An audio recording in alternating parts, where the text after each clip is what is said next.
Bonjour chez vous, mesdames et messieurs. Bienvenue dans votre émission Carnet de recherche. Une émission qui reçoit pour vous chaque semaine au moins un invité. Aujourd'hui, dans ce plateau, je suis avec monsieur Ernest Mouilou, le cadre communicateur de la Mouka. Ensemble avec lui, on va parler sur l'actualité. Avant, Toyamba, invité le Bissot, Tosengana Régie à balancer les Bissot et l'Imamoko. C'est parti. Merci na régie pour na élément où il va balancer les bisous à bien. Dans ce plateau, je suis avec cadre et communicateur Yala Mouka, monsieur Ernest, ensemble avec vous. Bonjour monsieur. Bonjour madame. Vous allez bien? Très bien. En forme, je crois. En forme parce que je ne me fais pas de soucis. La gestion m'a bien à Chilombo Yamboka. Et on a très bien. Ah, je crois qu'aujourd'hui, tu n'es pas fâché parce qu'il y a un tombeau qui... Quand des aranakati, n'attends na ngaka. Eh, d'ailleurs, tu m'as dit quand des amboka Congo, n'anenge Chilombo na camarade ne Kabila bazo sarana ba Congolais na zama kana kati ya makila. Donc baninga na kati ya nzoto na mitsopo banini meye. Ngaza na kanda ya Congo. Ya solo en tout cas bandiko balandi to ko sentir le kanda ya Congo et pas ya cadre la biso ya la Mouka. En tout cas, monsieur, on est surtout sur le moment qui pour na makambu nanu to banda nanu na mboka nanu makambu ezoleka na est.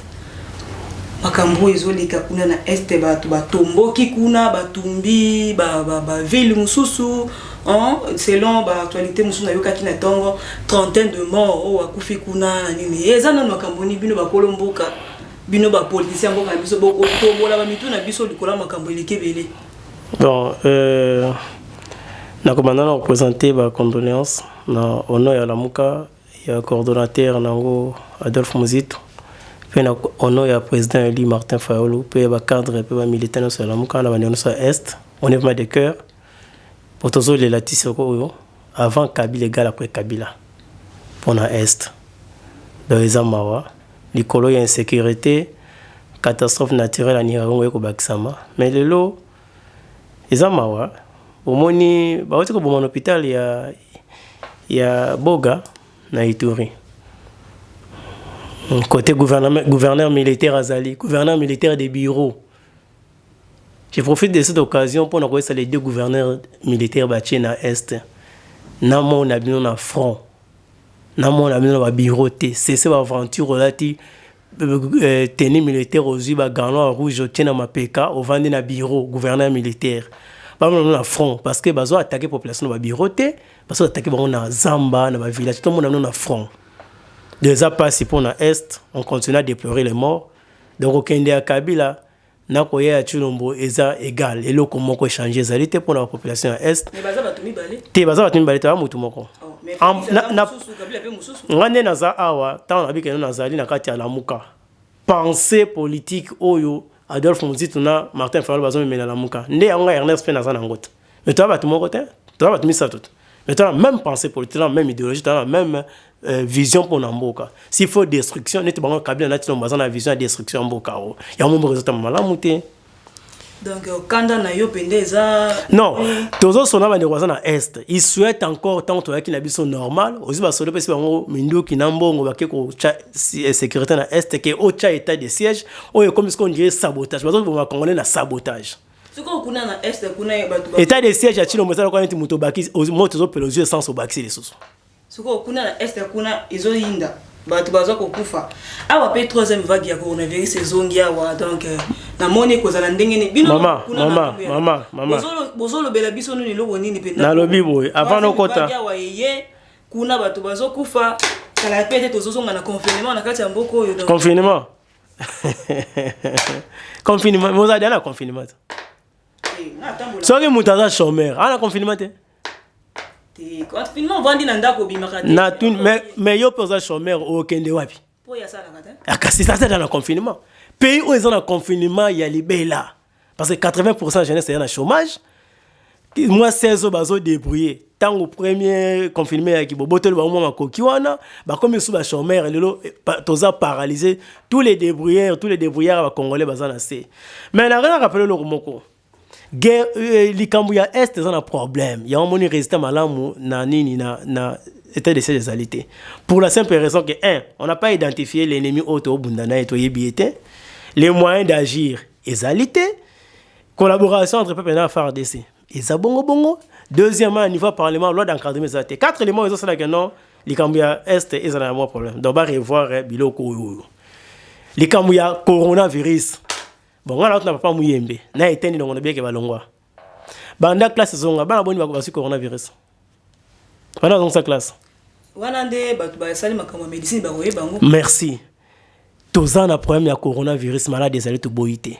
Ko kanga mboka eza problème été. Mais mukoni ni gouvernement a ko penser na prise en charge de la population oya zoti na confinement. C'est ça le vrai problème. Si on est dans le confinement pour nous protéger contre la maladie, c'est bien bon, mais prise en charge. Parce que sous d'autres cieux, tout le monde a un gouvernement, par exemple, la population, moi et locaux, pour nous soutenir dans le confinement. Donc, on a posé la décision dans le confinement, mais prise en charge. Aide aux talibans et ya. Bon, on les a gérés. Ma coronavirus, première vague, deuxième vague. IGF, ça te côté kuna. IGF. Salam malam moi. IGF. Salam malam IGF. Comme les alliés IGF ciblés. Ça va qu'il y a na cible dans salaka mais yeba ke nangambu na ya Chilombo il a eu à gérer le monsieur pe na 2023 attend comme sénateur à vie to ko auditer ye pe na batinyo so protéger le lot pour ça chef akam moko bino pe na ngambo la muka bondima makambuti nyonso zala so ki mabe zali na ndima bandima ka mabe baboya ka mabe bino lelo bokoma ki bokomi président mboko be bakondia papa mama na ngambo boko sana makambo te Martin Fayulu président eli na mboka oyo non il y a un problème moi je suis de la Mouka le vrai la Mouka peuple congolais au bazana Martin Fayulu élu comme président de la République avec un projet de société.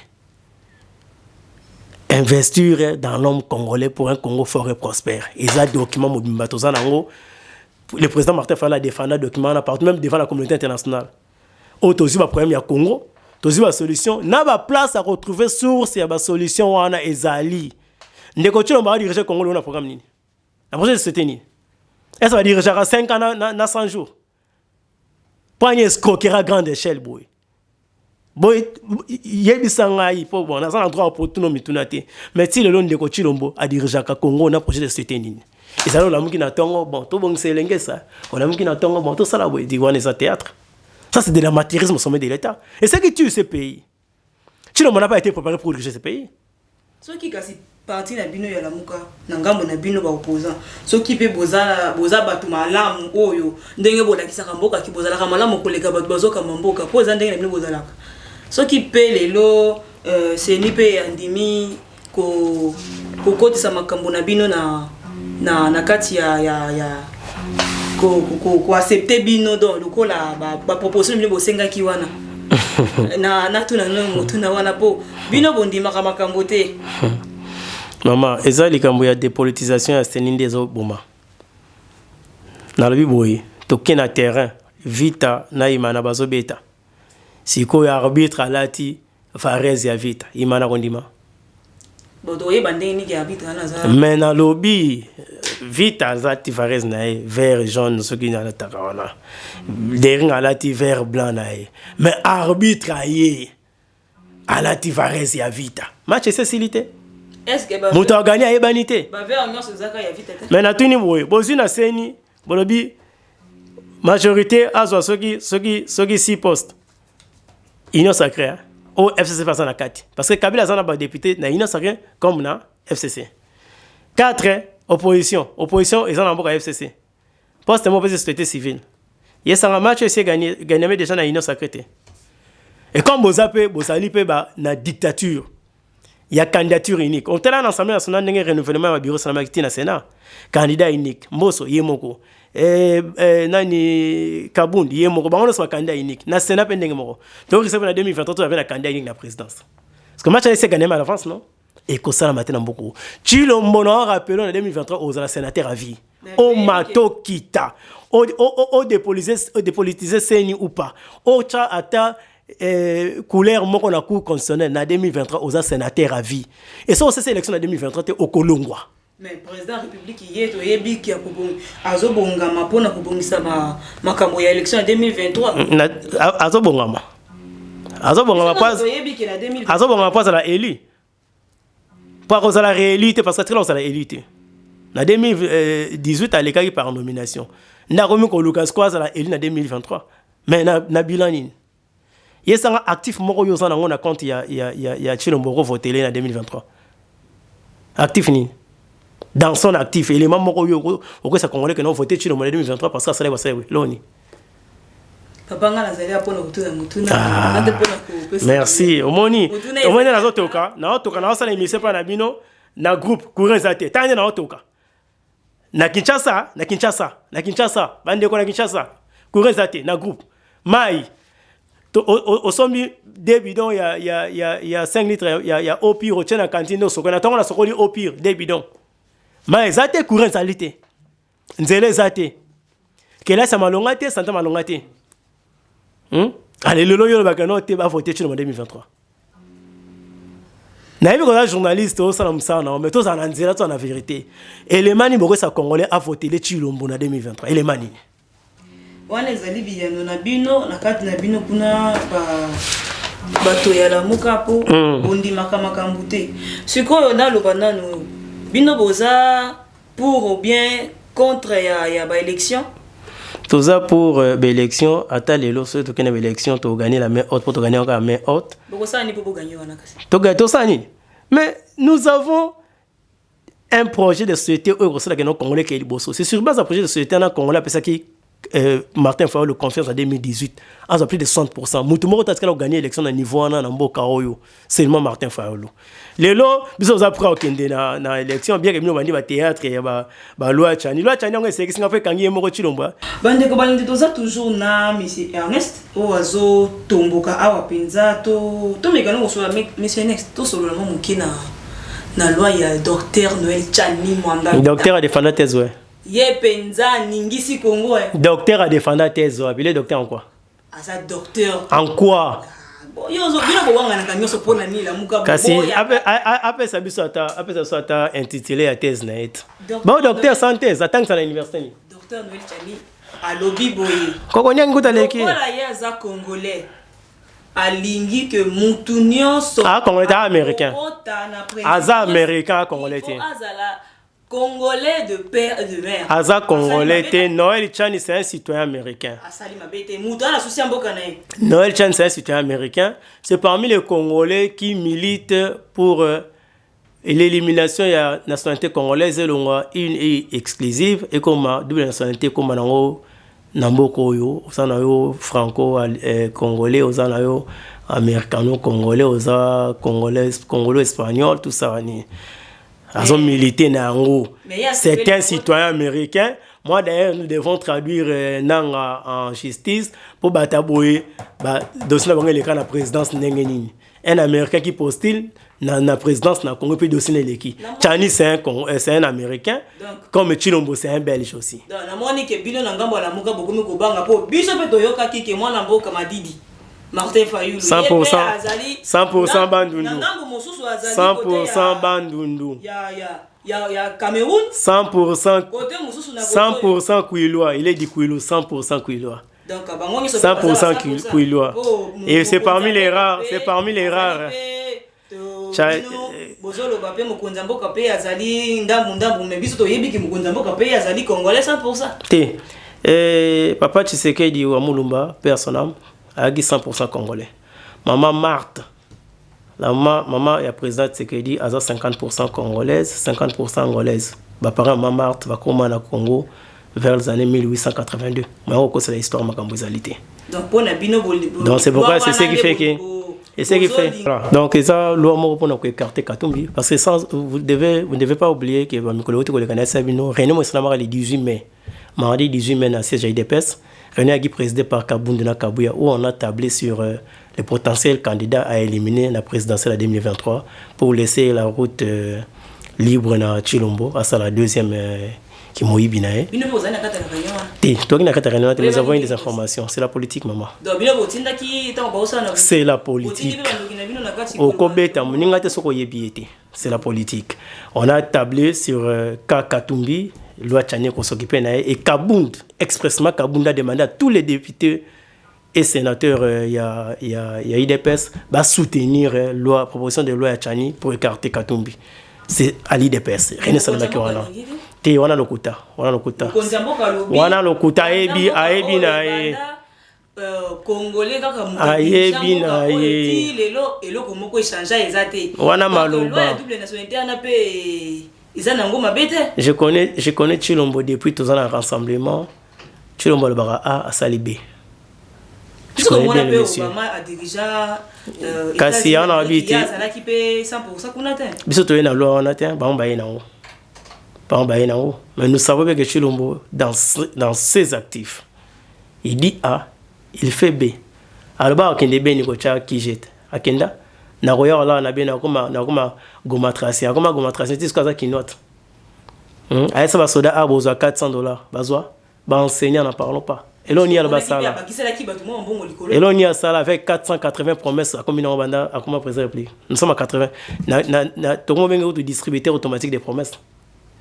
Et l'autre côté. Oui, combien d'entreprises vont foutre ma tête là? Bazana bien paiement 5-6 mois. Retard en ezali banda tu ne pas président de la République. Na yebi ke bino batala muka bon toyoka kapé. La muka c'est peuple congolais parce que la muka c'est le peuple congolais. Banda na époque ya mwana mboka Joseph Kabila bozala ki kaka boy mais comme pe na Chilombo kaka boy yango et pas bondi makate to pe bozala kana insensibilité ya ko supporter ko yoka quelqu'un moko na nzoto bien. Maman. Pas na bino motema ane za kate. Na esi ba congolais bozala kimia. Bozala kimia ba égyptien oyo ozomona o Chilombo ne kirina e Kabila batnyos na sima bomona bango lisuute kalate. Bozala kimia. Chilombo bomone suute. Chani vanda na yo bozo luka wane ko sila na ndenge pasteur violeur éveil patriotique ne silaka. Le loisab. Donc peuple congolais a besoin de bloko yo le loté. Congolais zo zela ba promesse oyo campagne salemelaki. Ba promesse auto ebisaki bango Kabila kende parce que koki oyote. Ba oba yelo fallait ba sala bloco wana. Les restes ezali de la poudre aux yeux ba oba na miso congolais. Et puis la suite oyebike et au commercial inane abane ko luka ko bamba banzela parce que tu Kabila bamba banzela mais tu n'as pas zo bamba banzela. Route universitaire même pas 2 ans pour état l'état nango. Les arrêts ba travaux partout. Mais ça c'est la masouté boyelanga ngo botonga banzela te mbula tango koya boye bomisa batu surtout na base na ngai na Kisenso kuna na Moamba na Kisenso route campus Matete abandonné mais ce qui mbule bandi na senior sona côté ya Kisenso salongo batu ba kufa lisusu et c'est l'état qui tue parce que erango ya kotonga na ba kanifo makamyo so ebonga bo sa elo côté bo ndo tina ba aventurer le bezala ki ote Aden avec ceux qui Kabila nani wana yaki ceux qui Ibrahim Kabila le lozabi après moko na éveil patriotique le kota eleki donc d'épisode en épisode via ba congolais ils ont même le côté bino sala ba théâtre zangat na le botindi chania ba théâtre nae alors que bezo le gelo musuna c'est de belle nationalité nous connaissons tout ça peuple à député persévérer nous allons continuer à lutter ces Égyptiens ces talibans de 10e riz, vous ne les verrez plus d'ici là-bas, à la mer Rouge. Namoni ke bino batala nangambo la muka kuna bubangi loi ya Chani oyopo nangambo ya mwana mboka pe madidi kune ko yindela e. Il y a aucun leader ya la muka. Il y a aucun leader ya la muka oyo azana nationalité doutezo akobanga loi Chani. Ce n'est pas ça, mais nous disons que pour nous le problème de la nationalité à niveau président, c'est déjà traité dans la Constitution, parce que nous savons ce que nous sommes. Dans la nation, nous ne voulons pas que ça là-bas, mais les Congolais savent qui est Congolais, qui n'est pas Congolais. Sera postulé, va voter, tout va voter. Congolais est bien.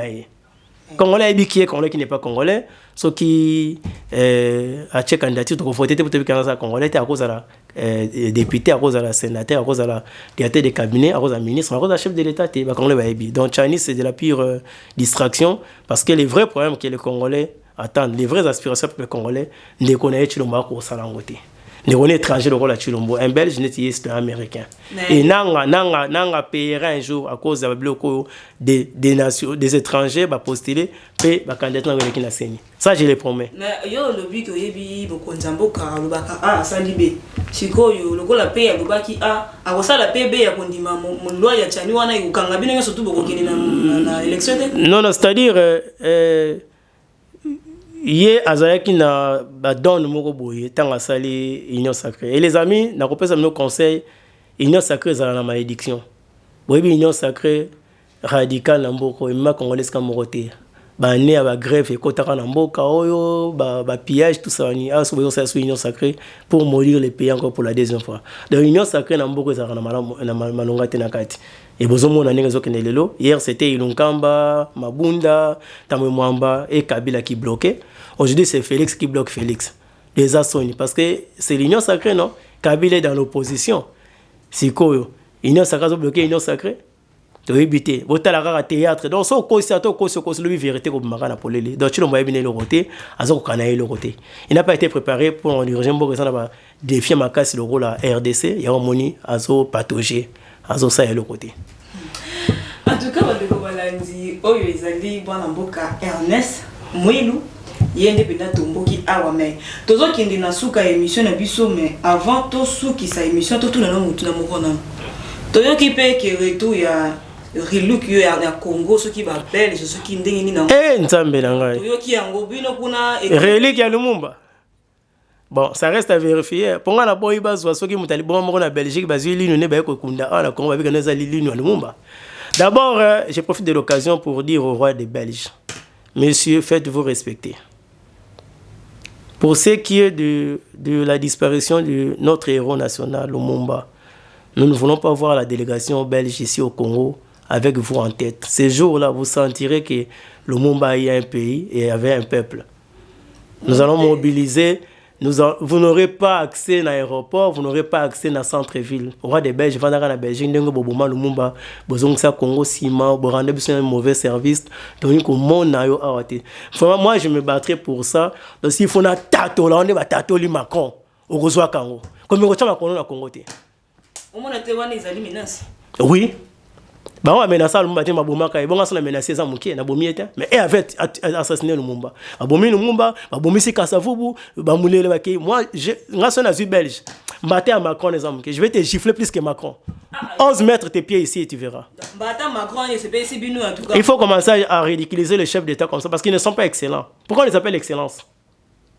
Ils doivent se mettre à leur place. Je donne le devoir à tout chef d'état africain. Pourquoi on vous demande, on vous appelle excellence? C'est comme ces amis députés, sénateurs qui font de n'importe quoi. Pourquoi on les appelle honorables? Madame, allons dans les concepts des mots, des termes. Pourquoi on les appelle honorables? Pourquoi on les appelle excellence? C'est trop, non? C'est trop comme gâchis pour un peuple, non?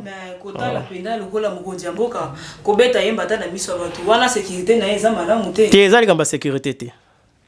Macron a été élu par le peuple, non? Le peuple français. Moutabé Tienani. Le peuple français pour lui dire que Misso Tindaki au Sali en côté. En tout cas, Mandeko Walandi, to comme na suka émission na biso, mais nati kana ndeko zana likamuso ko bakisa bato suki za poto comme déjà na suka. Yasuka, je lance un appel à tous les Kinois. Le 13 juin, dans Maluka, dans la matinée politique, il y a président élu. Le 13 juin, à partir de 9h, président élu Martin Fayulu Aigle. L'homme qui voit toujours avant tous les autres. Azana matinée, après va qu'on l'ende mbozo okendela. Alors boye belé, tozala na biso nyoso. Et tokoye ba ko so la mambo kapote sabino nini tozo penser pour na lobby et comment activer l'article 64 de la Constitution parce que trop c'est trop. Moi na mboka Eli Ernest Mwilu, président élu. Aigle. Président Martin Fayulu, Ngana Aiglon. Président Martin Fayulu 62%, Chader 16%, Chilombo 15%. En tout cas, c'était votre émission Carnet de recherche avec Charlène Degala. Pour aujourd'hui, on s'arrête par ici et je vous promets, on se retrouve à la prochaine sur prochaine télévision. Au revoir.